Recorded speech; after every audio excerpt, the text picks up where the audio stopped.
In the dark, gloomy depths of the international break, a small couple of rays of sunshine have glimmered out for me as a Chelsea fan. Perhaps that of Cole Palmer's cameo, playing for Thomas Tuchel's England in what was quite a dismally boring and underwhelming game generally. But maybe a little shining bit of hope there. Of course, with Estevao, Willian returning to the Chelsea side. Can we get over the line and meet our targets despite a dismal run of form? Enzo Fernandez's girlfriend said she hopes they stay in London and stay at Chelsea, but she'll follow the boys wherever they go. We can speak a little bit more about that. I think Fernandez scored as well for Argentina, and Moises Caicedo being praised by his national team media for his performances. Really, really good. And I do actually want to speak about football and how we could potentially get over the line to salvage this season. Of course, like most news outlets, content creators, podcasters, broadcasters, I've been sort of following suit in talking about the huge talking points for Chelsea, which are, of course, the turbulence within the club, top to bottom fan base, and ownership that's failing in many, many ways, a sporting hierarchy that's definitely failing in many, many ways, and a huge scrutiny on Liam Rosenior, the current head coach of Chelsea, who's been given a pretty tricky job, but maybe just isn't up to what is being asked of him. So it's heavy stuff, man, at the moment. I'm going to get into, like I said, a few talking points. I'll read a few things. I'm not going to do screen shares today. I'm just going to talk at you down the lens.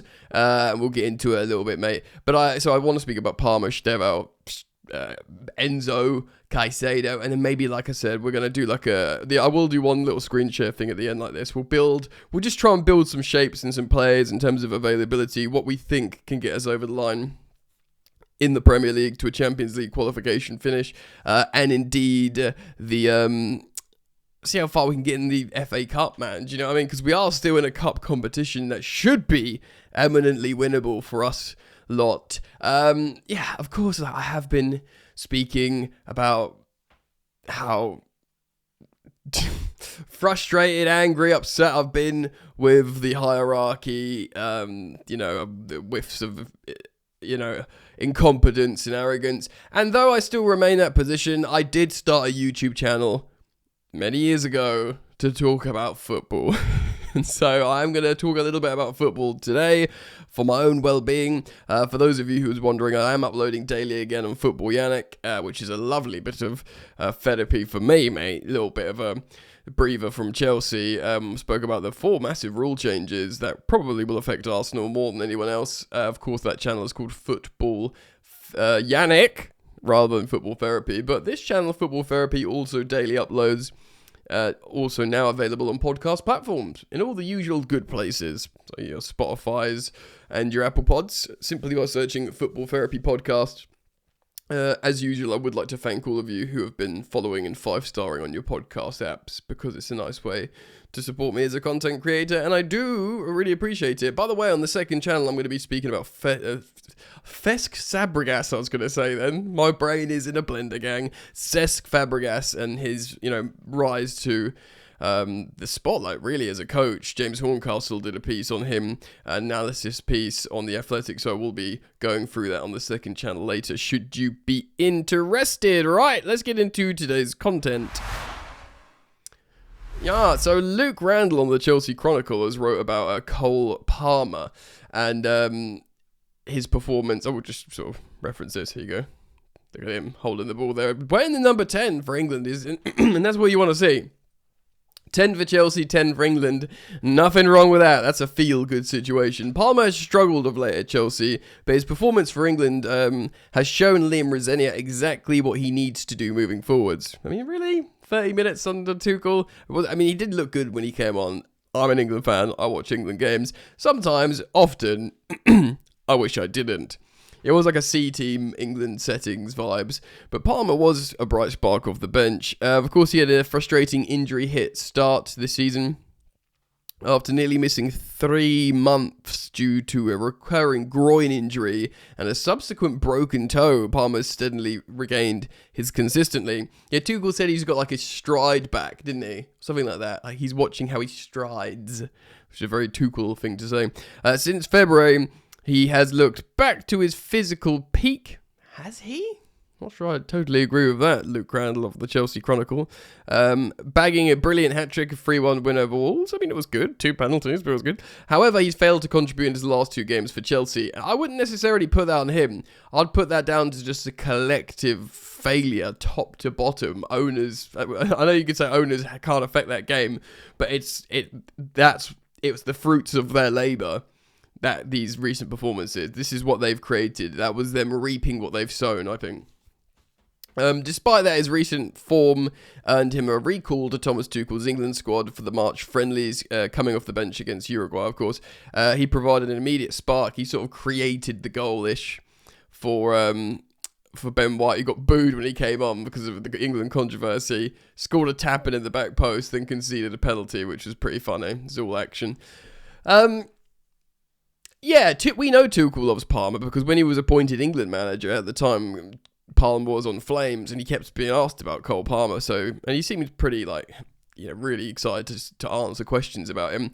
And he also was quite critical of the likes of Jude Bellingham in terms of his behaviour on the pitch. So we were thinking, maybe Tuchel's going to start Palmer.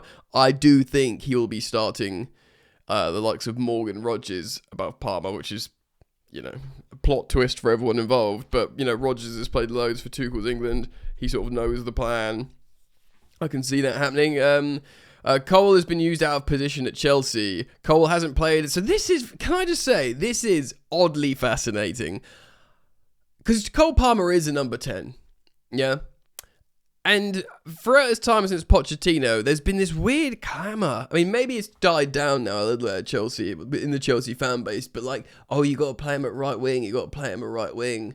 And maybe when you haven't got the right wings are injured, like Pedro Neto is suspended and Estevao's injured, you play Cole Palmer at right wing. But for me, he always did his best work. Remember, towards the end of Pochettino's era, even though Pochettino starred him at right wing, he was playing both him and Noni Madueke. Noni Madueke was a right winger on that side. So Cole Palmer hasn't actually played as a number 10 since the 10th of February. Wow. Against Leeds United. And assisted in that game and bagged a hat-trick the previous game against Wolves. Yeah, you play him in the number 10. I don't want to dig out Rosenior too much because he has been hit with injuries in terms of right wingers.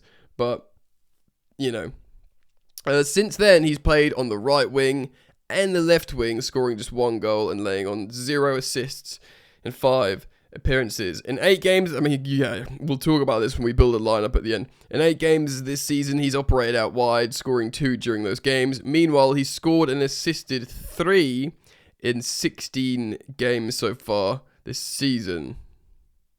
He looked really good in the England shirt. Here he is. Lovely stuff. Number 10. Really, really important. If we are to get over the line and qualify for top, because we still play Liverpool, we still play Man United, huge games. You beat those 2, so easier said than done at the moment. But I think they're both we go to Anfield, I think we go to Anfield. So if we win both those games, you'd put Chelsea in a really strong chance of finishing in the top 5, even if it's not 4th, finishing 5th, because I do have a slight inkling we're going to lose to Man City in our first Premier League game back. Of course, we play Port Vale. And even if we do beat Man City, it'll be bittersweet because it will probably be handing the title to Arsenal. But we will see what happens there. Another player that's going to be really, really important for Chelsea reaching the targets and maybe dare we even dream for FA Cup glory. And look, guys, I'm not an idiot. If you watch my content, you'll know how miserable I've been after the consecutive 4 losses. It's definitely the nadir of this season. I felt exactly the same last season when we had the triple loss to Brighton under Maresca. I was crestfallen. I didn't know what to say on the channel. This is that part of the season. Now, this can continue after the international break, or, these players can step up. Rosenior can step up and finish the season well. This doesn't mean you have to accept and be happy with the ownership, the sporting directors, even the manager, or even the friggin' players. You don't have to be happy with everything, but we watch football for our team to win. I mean, you do what you want, do you know what I mean? But I want to watch Chelsea win games of football. You know, rarely now at top tier football's clubs, there's this like harmonious understanding and appreciation and acceptance of everything top to bottom, do you know what I mean? So I just want to watch Chelsea win football matches and trophies. We can win the FA Cup.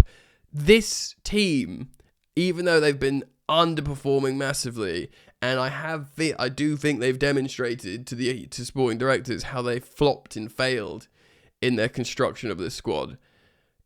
This team can still win the FA Cup, and I would love for us to win the FA Cup. I would love it. We haven't won it for like nearly a decade. It's such a special trophy. You know, if Frank Lampard, JT, Drogba, if they had a season where they won the FA Cup and finished top 4, they'd be like, fair enough, let's go again next season. If this, you know, bunch of kids do it, I'll be pleased. I'll still have great concerns. I'll still make, you know, demands of the hierarchy in terms of filling massive flawed parts of the squad. But like, I'm just not. I said, you know, fast forward to like, you know, a week's time. I don't want to give up on this season, but you know, we lose to Port Vale, burn it all down. But for now, hope. So look, this is about Estevao Willian. Went German there. Estevao Willian can save the season from Bobby Vincent of Football.London. Let's see what he's saying. You should not have to rely on an 18-year-old to rally the troops in the midst of a crisis, but Chelsea, that was the case on Saturday evening after the Ndiaye goal, of course. He took the ball out of the net, ran over. Yeah, I mean, an 18-year-old South American that's barely been in Europe for long and doesn't really speak the language, and we're like hanging our hats on him. Maybe a bit of Palmer as well if he can bring the magic back. Estevao Willian, just over 5 minutes after coming on, his first appearance, put more than a month, ran beyond all the Chelsea teammates to pick up the ball, like I said, and bring it back. It was very exciting as well, like the 1v1s, and I think Cole Palmer put his hand around him and recognised the sort of application, what he was doing. The Brazilian teenager wanted much more from his colleagues. It was quite telling that he was the only one trying to force the issue in the final third in this cameo appearance. Estevao took the responsibility upon himself. He shouldn't have had to do that, but it speaks volumes of the type of character he is. Yeah. Heck yeah.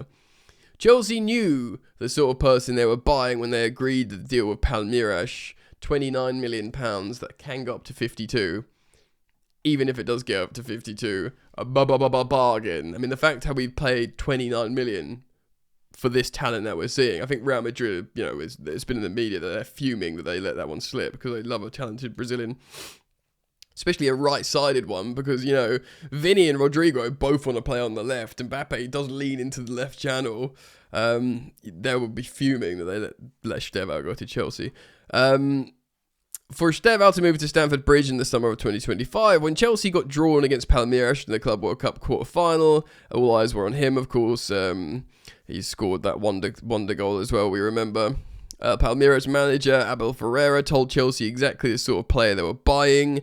He spoke before with Maresca. He's a nice coach, and I told him, you're buying an amazing player, but more than this, you've bought an amazing person. He's a kid that is 18 years old, so Chelsea need to take care of him, and I think probably we have handled him quite well in terms of integration. They need to embrace him because in the beginning, for sure, he will make mistakes.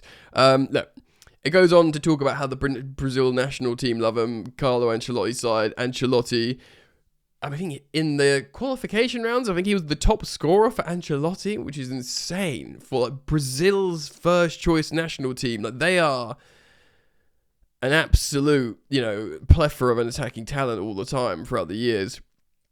It goes on in a little bit more detail to speak about Estevao here finding the spark. If he is fit, I think we do have to lean on him quite heavily for the rest of the season, which is so unfair for the young man because he is an 18-year-old, you know, but it is the end of the season now. He does seem quite comfortable, you know, he's gone speaks a bit more English. He's got a good relationship with João Pedro, Andre Santos, Pedro Neto, of course, Portuguese speaker. He can sort of communicate with the Spanish-speaking guys a little bit, and he does speak a bit of English. He's seemingly got quite an air of confidence on the pitch that I didn't think would be there straight away, and I think he was shocked with how quickly he was integrated and how much minutes he was getting. I think he's settled enough now for us to go, because no one will blame him if it goes wrong, because why would you blame him? But there is enough of an opportunity here that if he's truly fit and good to go, and there's no excuses of his age, because Strasbourg were the youngest team in Europe last season that, Rosenior qualified them for a European competition, so no excuses about his age, that you do say, all right, Estevao, we're in a bit of a pinch here, bro. Lad, boy, kid, please help us. And like the aforementioned Chelsea Chronicle article said, you play Palmer in the 10, not the right wing. You play Estevao in the right wing position. Of course, João Pedro's up top, and, we'll talk about left wing. We'll build a lineup in a moment, talk about left wing, and he could be really, really important for getting us over the line.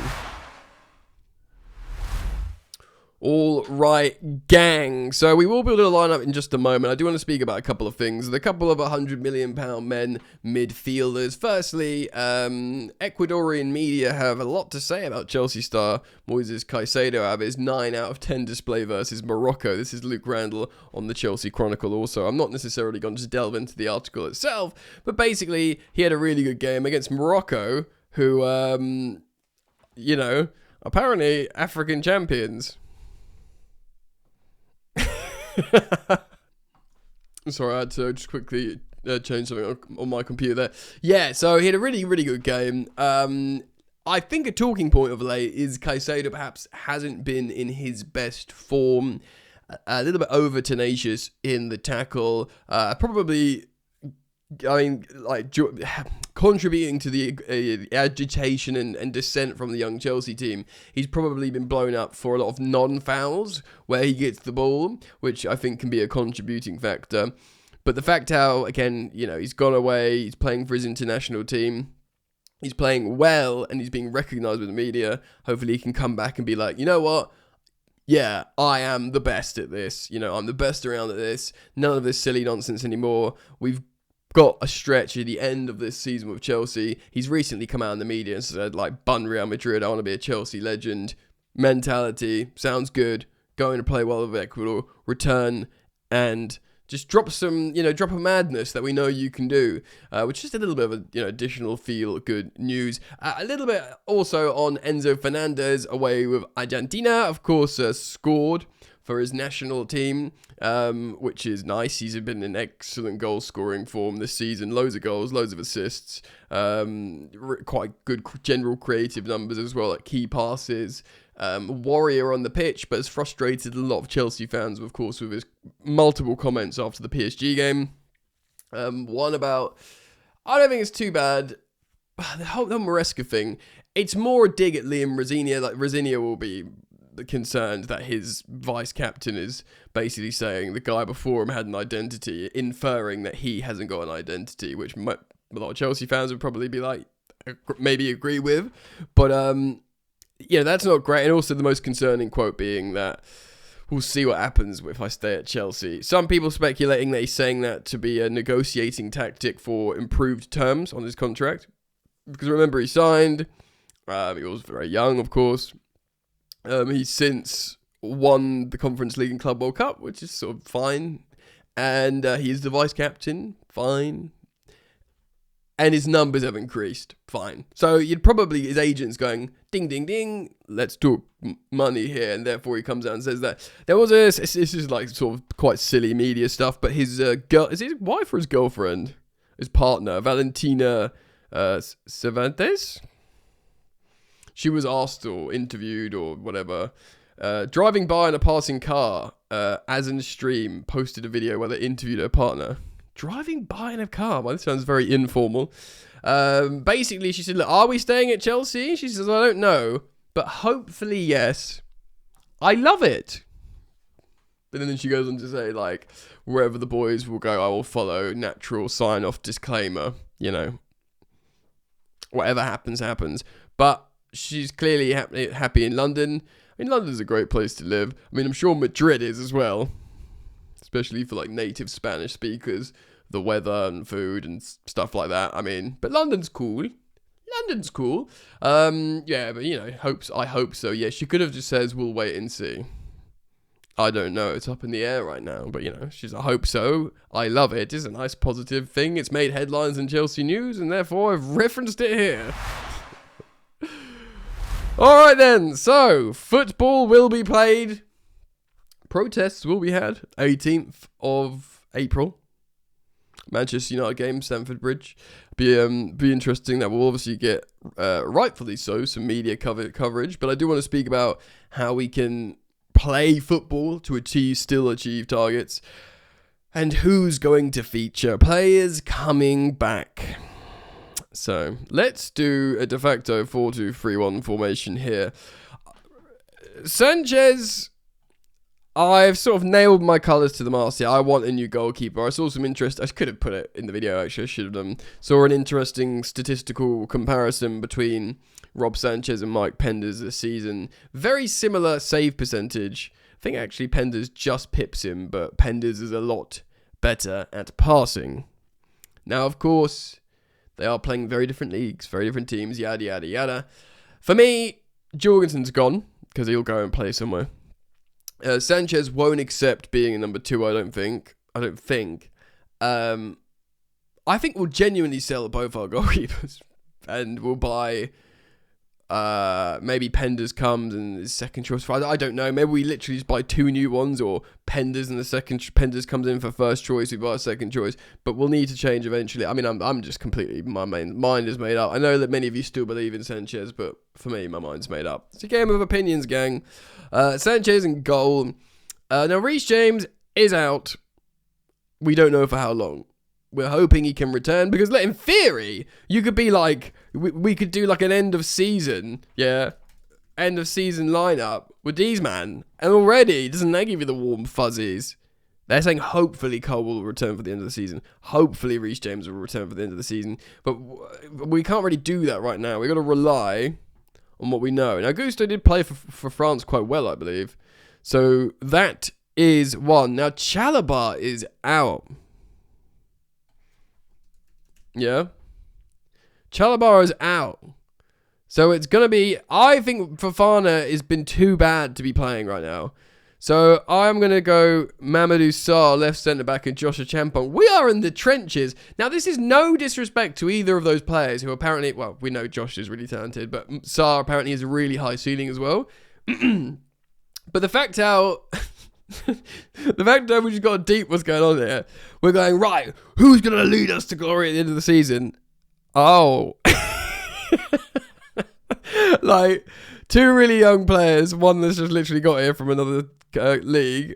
Gusto, who's like a really fine second choice, And Sanchez, I mean, it ain't looking good, Brev, so far. Now, left back is obviously going to be Cucurella, and we're going to need good Cucurella to do it. He's an important player.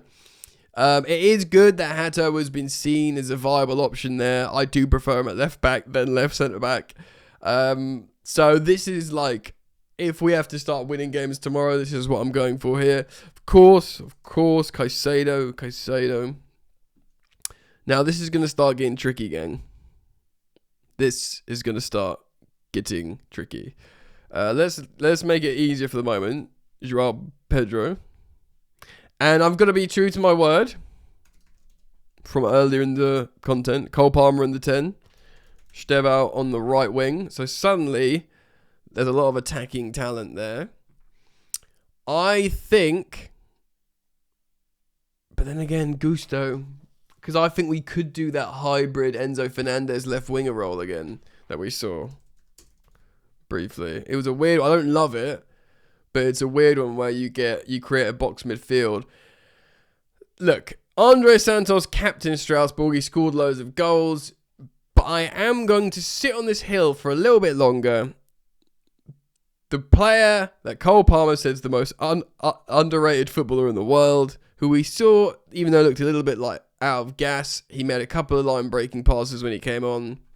I'm going for Lavia. The Kai Santos pivot, not for the moment. But the only problem with this, gang, is when you do this, Estevao will be a right winger, and he plays really well. He's devastating 1v1 coming in, yada, yada, yada. João Pedro will be the striker. Cole Palmer will be the number 10, but he'll be slightly right pocket, which actually, in theory, like as a 10 right hybrid, this is his favourite place on the pitch to be. And then Fernandez is left pocket player. So there's your box midfield, yeah? The width can be held by Cucurella. It'll be slightly more reserved than, say, what Estevao's doing over there. So there's your width. So you've got but then Nsar, as a left centre-back in a 2, can move over to the left. And then Champon could play there, but this is your problem here. You've got Gusto. Now, he will go forward now and again, but Gusto, and he is a good 1v1 defender, but do you risk Gusto of flying like full-back, maybe even wing-back at times, to operate that deeply in possession? If you say no, then you start a Champon as the de facto right-back, and instead of Gusto, obviously you won't play centre-back, you'll start Fofana or Badiashile or someone, but then you could say Badiashile and then you end up doing this. So I'll be there. This might give some Chelsea fans a heart attack, but then you've got Badiashile because he's obviously a left footer on the left. Left footer, and suddenly you've got the box midfield that you are sort of relying on to win you games. Caicedo and Lavia. Caicedo mopping up, Lavia putting the ball quickly into the half spaces for your Palmers, your box crashing, and Enzo Fernandez's, you're obviously playmaking on the right, box crashing on the left. Cucurella sort of holding width and coming back, and Estevao magic on the touchline, byline, and amidst all that, you've got João Pedro, so it can play like a true 9, but you'll also be probably asking him to do some false 9 stuff here. But he will be occupying centre-backs, like a lot of like true 9 stuff that he can do as well. He's great in the air, he's strong, he can hold the ball up. There's a lot of, when you look at that, the problem is the defence and goalkeeper for me. Like, how we got here, bro? Do you know what I mean? How did we get here? Well, I'll tell you, some completely incompetent sporting directors that feel like they know better than everyone else. But there we go. Yeah, man, it's on a knife edge, I must say. The season, after the international break, like, it's nice watching Palmer and Caicedo play well, feel good and come back. And hopefully we think they'll come back a bit more confident. Estevao's fit and ready to go. And we could have a great party in the sunshine as the sun comes out and the season changes, and we could feel good about our team winning games of matches. I think it's on a knife's edge. It goes either way, because it either does that, and there'll be the protest regardless. But for example, how things start. If a B team smashes up Port Vale, and we beat Man City, we batter them, and Cole Palmer scored a hat-trick and whatever, then the feeling might be a little bit different. It can definitely go both ways. So yeah, so there's those 2 games, and then it's the 18th, and that's when the protest is, and then we go away to Brighton. Yuck! Muggy little seagulls. But, Chelsea will go on. Let me know your thoughts. Thank you for leaving them down in the comment section. Thank you for liking and subscribing on the YouTube, following and 5-starring on your podcast app simply by searching Football Therapy Podcast. And I hope to see you guys back here very soon. Take care of yourselves. Peace.